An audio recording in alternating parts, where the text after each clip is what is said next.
Hola Axolots, welcome back again to LATO. And today we will fly to Peru and discover the new Chancay port into a deep water analysis. So join me in this mission and continue tuned.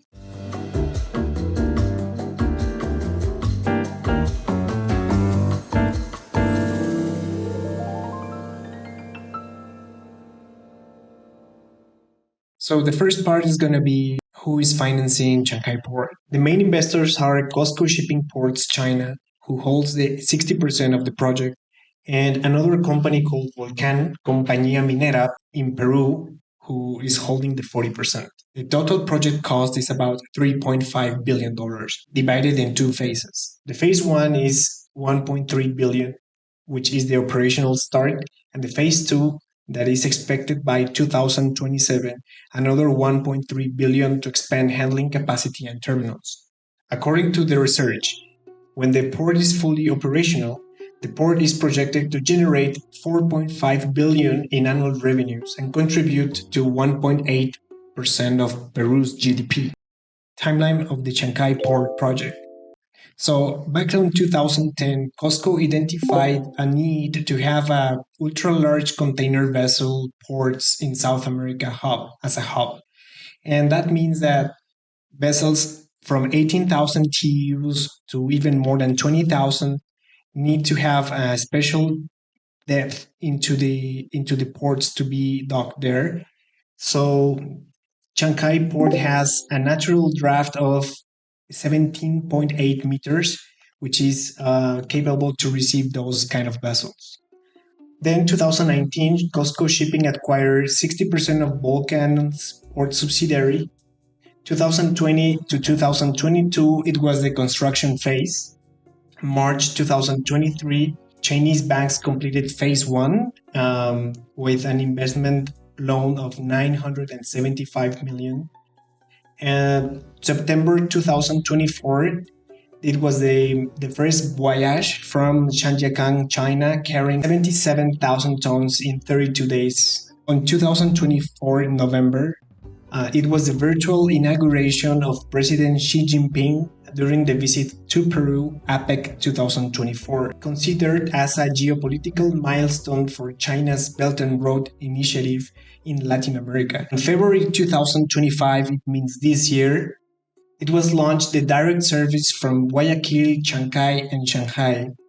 Transit time reduced to 27 days, saving 8 to 28 days compared to the traditional routings. The following years, the expansion is planned to achieve 3.5 million TEUs, similar capacity as today's Manzanillo port in Mexico. And the long-term outlook, by 2030, it's planned to have a railway connection from Brazil to Peru, which for me it's a game changer in the South America logistic, because it's the substitution of the or another solution or backup solution for the Panama Canal, which means that vessels have to depart from Brazil and go through the Panama Canal. And with this infrastructure, Brazil will have access to the Pacific in only a few days by rail.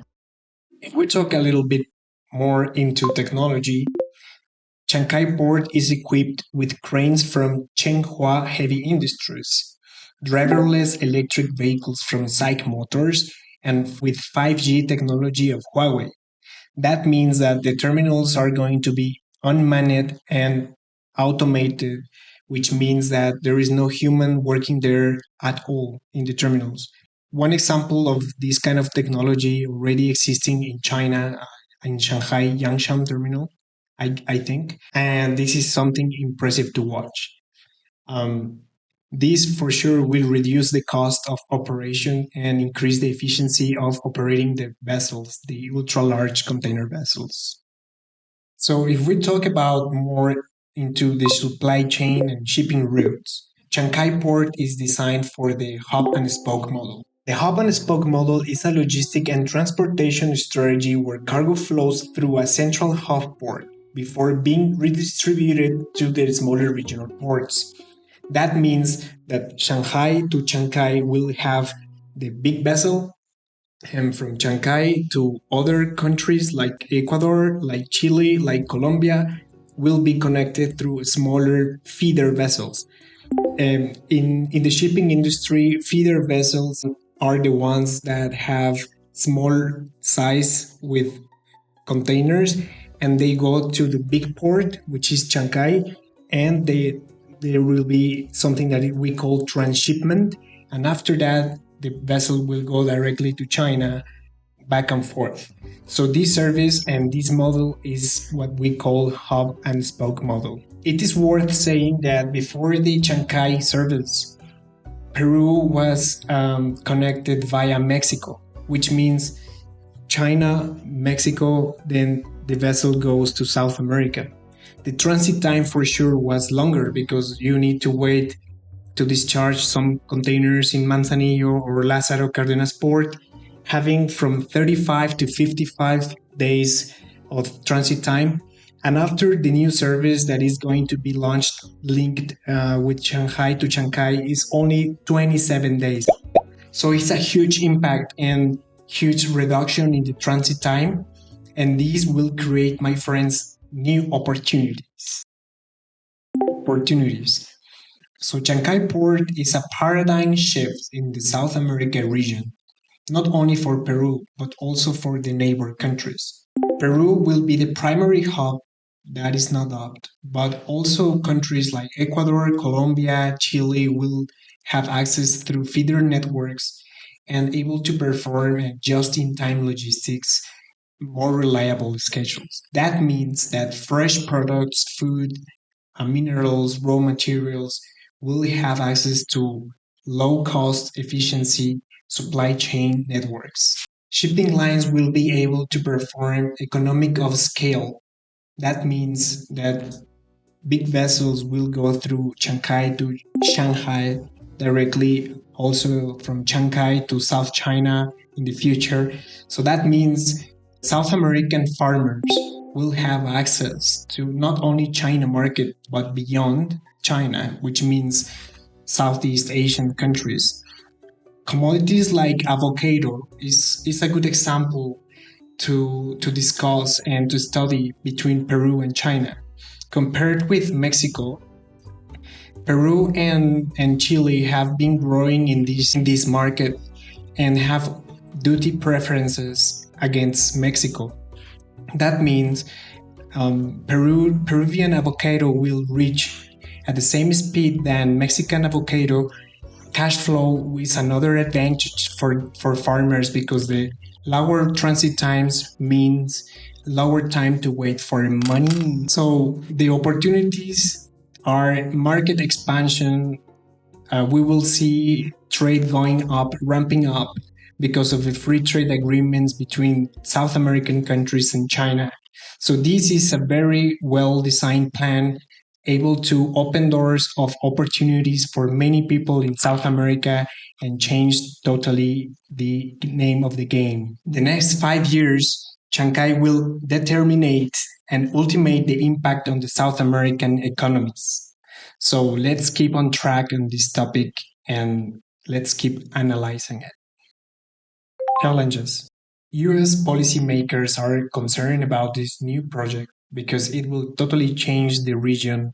And of course, the South America will have an impact in a way that economics might shift directions.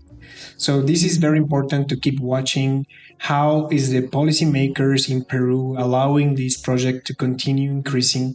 How Brazil is going to react and to behave towards this project with the rail connection by 2030, and how the South Command of the USA will try to have some win against this kind of mega projects that are happening in Peru right now. So all the geopolitical risks, of course, there is something that we have to consider together with the local people and ecosystems for the nature and the environment. So let us know in the comments what are the risks and opportunities you see because of the Chancay port. Remember that this is a community where we exchange ideas and connections between countries. Of course, we are analyzing from Mexican window, from China window, and I would like to hear more deep observations from Peruvians, from South Americans. What do you think about Chancay port? So this is it for today, dear Axolots. I hope you enjoyed watching this video and learned something new together with me. See you in the next episode.